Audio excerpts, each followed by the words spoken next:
For 76 years, the North Atlantic Treaty Organization built its reputation on a single promise: attack one ally, face them all. But one question always hung over that promise. What would happen if Russian weapons actually crossed into Alliance territory? On the night of September 9, 2025, the world got its answer.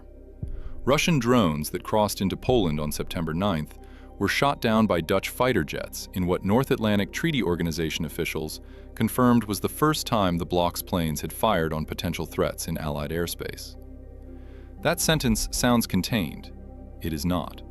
It is the moment the alliance crossed a threshold it had spent 3 years refusing to cross, and the question of what comes next now defines the most dangerous standoff in Europe since the Cold War.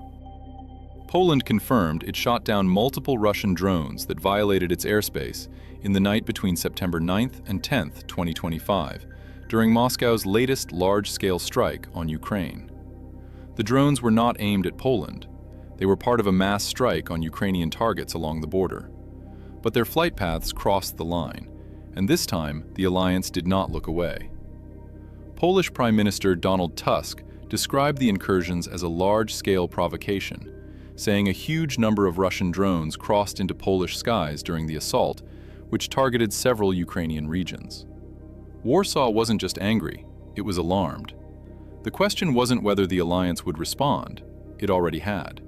The question was what that response would cost. Polish F-16s and Dutch F-35s were both involved in the defense against the Russian drones. This was a coordinated, multi-nation intercept, not a solo Polish decision. The alliance moved as one unit, and it moved fast. German Patriot missile units in Poland were placed on high alert, and an Italian airborne early warning aircraft along with an alliance tanker transport aircraft were deployed to keep the fighter jets fueled in the air. 4 nations, Poland, the Netherlands, Germany, and Italy, were operationally engaged in defending a stretch of Polish sky on a single night. That isn't a scramble. That's a coordinated battle operation on North Atlantic Treaty Organization soil.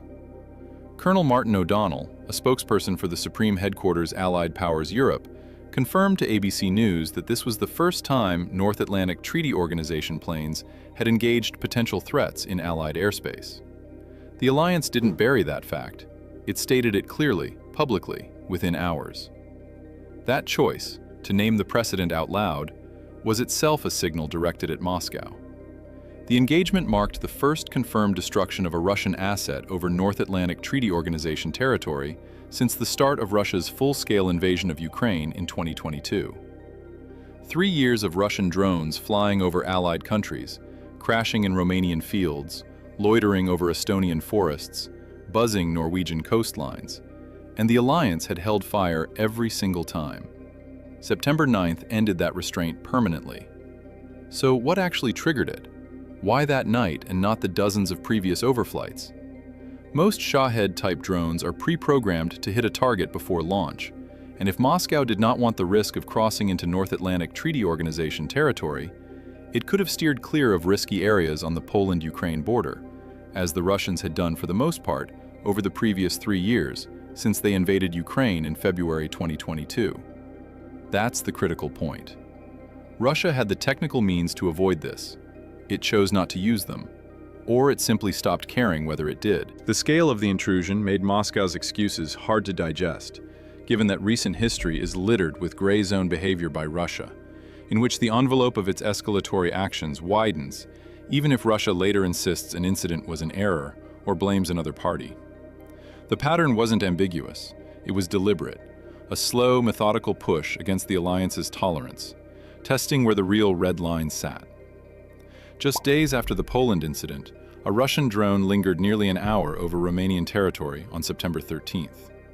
Then, on September 19th, 3 Russian fighter jets flew 12 minutes into Estonian airspace with their transponders switched off, the most brazen violation yet. Each incident escalated the one before. Russia wasn't retreating after getting shot at over Poland. It was pushing harder. Norway reported 3 separate Russian airspace violations in 2025 alone, the first incursions in over a decade. Drone swarms forced multiple airports in Denmark to shut down. The alliance wasn't facing a single incident. It was facing a campaign, relentless, coordinated, and designed to make European populations feel exposed.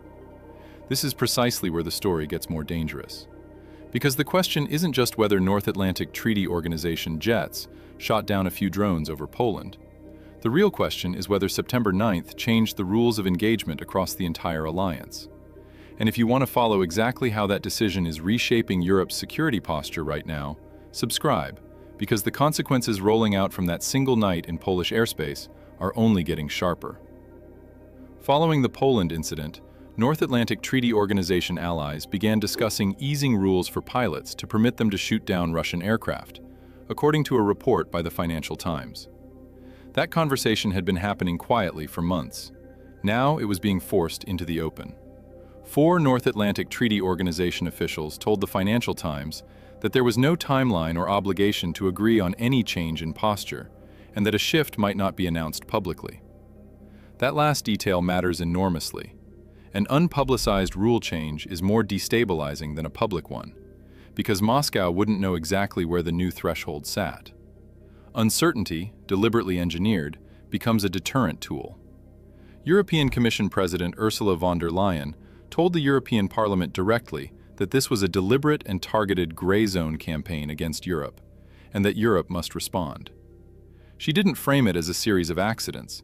She named it as a campaign, with a purpose, a design, and a target audience. Netherlands Defense Minister Ruben Brekelmans stated that the Russian threat is not limited to Ukraine, that Russian aggression poses a broader threat to Europe, and that because Russia is taking more risks, the threat to North Atlantic Treaty Organization territory is increasing. A member state's defense minister saying the threat is growing after an engagement, not shrinking, is not a reassurance. It's a warning. Moscow's response was predictable and telling. The Kremlin claimed there was no evidence the drones were of Russian origin, and Moscow's chief diplomat in Poland told Russian state media the accusations were groundless. Denial is the standard playbook. But when the wreckage of your Shahed-type drones is being collected by Polish army units from residential gardens and farm fields, denial doesn't hold. It just reveals how little credibility Moscow believes it needs to maintain. On September 30th, 2025, the Dutch Ministry of Defense confirmed that a Royal Netherlands Air Force F-35A had shot down a Russian drone that had crossed into Polish airspace earlier that month, and a photo released by Dutch authorities showed a drone kill marking stenciled just below the F-35's canopy rail, a visual record of the mission. That marking is not a small thing. It's a tradition that goes back to the earliest days of aerial combat, and the Netherlands put it on the aircraft deliberately, publicly, so there would be no ambiguity about what had happened. Dutch F-35 fighter jets had been deployed to Poland from September 1st to December 1st to contribute to the protection of the North Atlantic Treaty Organization treaty area. And Dutch pilots had already seen action several times, including once using weapons to shoot down Russian drones. This was an operational deployment, not a goodwill visit. The Netherlands brought fifth-generation fighters to the eastern flank, knowing the threat was real. Now consider what that arc looks like from the alliance's perspective, not just the single night, but everything that followed. Since 2022, the North Atlantic Treaty Organization had begun to move from a tripwire posture aimed at deterring a Russian invasion to a forward defense posture intended to drive back an invasion. As part of those efforts, Germany is in the process of permanently stationing a brigade of about 5,000 personnel in Lithuania by 2027. And Canada and Latvia have signed a plan for scaling up the alliance battle group in Latvia to brigade size, including the persistent deployment of 2,200 Canadian personnel. In 2025, the North Atlantic Treaty Organization launched 2 new military activities: Baltic Sentry, to counter acts of sabotage that damaged undersea energy and communication cables in the Baltic Sea region, and Eastern Sentry, to counter repeated violations of Allied airspace along the alliance's eastern flank by Russian drones and planes. 2 new standing operations, both named, both institutionalized. This is not crisis management. This is permanent posture adjustment, the alliance locking in a new baseline because it can no longer pretend the old one was sufficient. Now, here is the counter-argument, because it deserves to be heard directly. Russia's provocations, as damaging as they are to alliance unity, have not triggered any formal Article 5 invocation. Not once. Poland invoked Article 4, the consultation clause, not Article 5, following the September 9th incursion. Article 4 means let's talk. Article 5 means we consider this an attack on all of us. That distinction is enormous. The alliance, even after pulling the trigger over Polish airspace, deliberately chose the lower escalation rung. A senior European intelligence chief assessed that Russia cannot launch an attack on the North Atlantic Treaty Organization this year or next, but is planning to increase its forces significantly along the alliance's eastern flank, depending on the outcome of the war in Ukraine. If that assessment holds, the immediate threat of a Russian ground offensive against a member state remains limited. The provocations in the air are designed to drain alliance resources, test political resolve, and generate fear, not to trigger a land war Russia currently cannot sustain. Russia needs to maintain a significant portion of its military inside occupied Ukraine and in Russia itself to prevent future Ukrainian action, and there are currently not enough resources available for Moscow to launch an attack on the alliance. So the immediate danger is bounded, but only as long as Ukraine holds. The moment that changes, the calculation shifts. The counter case narrows when you weigh it against the trajectory. Russian officials have been threatening alliance members, publishing a list of European drone-related facilities, and warning the Baltic states that their North Atlantic Treaty Organization membership won't protect them, prompting Russia's envoy to the Organization for Security and Cooperation in Europe to say the situation is very, very close to direct military confrontation. That's a Russian envoy, not an analyst, not a think tank, using those words at a formal international forum. North Atlantic Treaty Organization's military chief warned that Russia would lose a lot, much more than what it could gain just by touching Poland or the Baltic states, and the alliance is ready. That message was delivered on the sidelines of the alliance's July 2026 Ankara summit, where the pressure had only intensified since September 2025. At the Ankara summit in July 2026, alliance members pledged 70 billion euros in military equipment, assistance, and training for Ukraine. That is not de-escalation language. That is a coalition doubling down, funding Ukraine at a scale designed to exhaust Russian capacity before Russian capacity exhausts European patience. Secretary General Mark Rutte told the summit that together, the alliance is building a drone-ready alliance, leveraging the latest innovative technologies, investing in transatlantic defense industries, and learning real-world lessons from the battlefield in Ukraine. The September 9th engagement over Poland wasn't just a defensive reflex. It became a lesson, integrated into doctrine, budgets, and procurement priorities within months. What September 9th, 2025 ultimately proved is that the alliance's red line was not a bluff. When Russian hardware crossed into Allied airspace in numbers too large to ignore, the fighters scrambled, the weapons fired, and the wreckage fell onto Polish soil.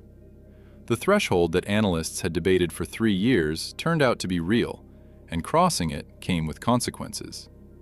The broader implication is darker. Every pilot now flying a North Atlantic Treaty Organization patrol over the eastern flank knows that engagement is authorized.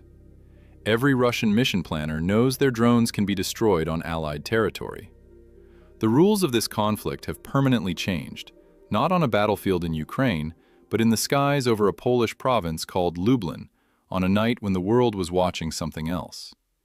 Does the September 9th precedent make further Russian airspace violations less likely?